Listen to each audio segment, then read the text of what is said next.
Nearly 1 year ago, the remnants of Hurricane Ida rolled up on the East Coast. It caused catastrophic flooding across parts of Pennsylvania and New Jersey.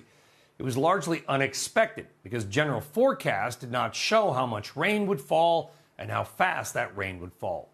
But maybe no more. Diana OLICK looks at how major companies and local governments are now using unique new weather prediction technology to safeguard their assets. It is all part of our continuing series on the rising risks from climate change.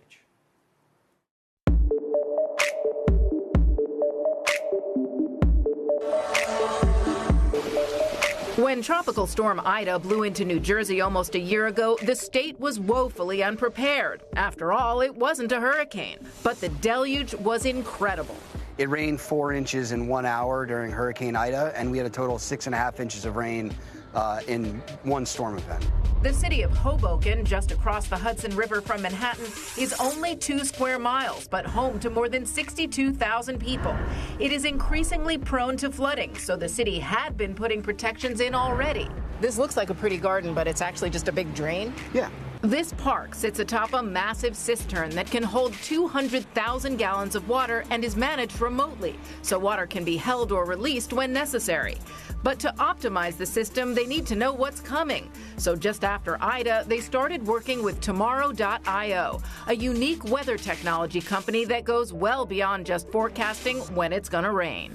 So everything is fully proprietary. We tell organizations, cities, governments, enterprise businesses how the weather is going to impact their operations in advance so that they can actually make changes before it's too late. Hoboken will ultimately have 5 resilience parks like this one, managing more than 2 million gallons of water on a daily basis. But what this new technology allows it to do is move from water management to emergency management. They're able to provide insights on when a storm event's going to occur, at what intensity, for how long, and they can do really block-by-block forecasts. The firm works with clients well before they start forecasting the weather to show them specifically how future weather will impact them, from operations to supply chains to staffing.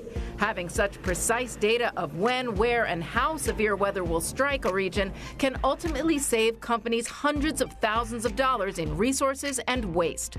Some clients include the U.S. Air Force, the NFL, Raytheon, Uber, Ford, Delta, and JetBlue. We'll take an airline's operating protocol, specifically upload it into our system, and then we have our own proprietary insights dashboard that tells them exactly when it's going to happen. So we'll tell an airline over the course of the week, these flights are going to be at risk of weather, and if you need to de-ice your planes, this is the time to do it to avoid delays or any safety impacts. Climate security is also fast becoming part of global security as cities, governments, and businesses start to build climate adaptation systems. Climate security is the new cybersecurity. That's why Tomorrow.io is sending its own satellites into space, which will send back data far more frequently than government weather satellites. That's going to completely revolutionize weather forecasts for the entire planet. Tomorrow.io is not the only company in this space. There's also Dark Sky, which was recently bought by Apple. But these new companies are nothing like the legacy names. This is weather intelligence, modeling, planning, and of course prediction, all of which takes place before a drop of rain ever falls. Brian? All right, Diana. So we talk a lot about how companies have to disclose their potential risk from climate in their disclosures going forward. How could predictions and technology like this sort of factor into that risk, help them plan, help them predict? Well, Brian, it's going to mitigate that risk because if they can show that they're prepared when they don't even know when a certain storm is coming a year from now, they could say if we have this kind of rain event, snow event, heat event, fire event even, then, and they're already set up with these prediction models, then they can say, look, our risk is going to be less than it might have been if we were going into this all in the dark. So it's really a way of setting up these companies. And these CEOs are talking to weather companies a lot now because, as you know, of course, from climate change, we're seeing much more severe weather, not just hurricanes, but these deluges that come upon us without a lot of people knowing. So with this kind of technology, they can then lessen that risk and report that. Yeah, I remember that storm. We had about a foot of water in our basement, Diane, and I went and we showed this on TV, a pickup truck where a guy got caught in a flash flood and rode a river 2 miles in his truck in New Jersey, slammed up against the bridge. Thankfully, was able to climb out. We actually showed that on CNBC. I mean, that storm was something. The prediction technology needs to get better. Hopefully it will.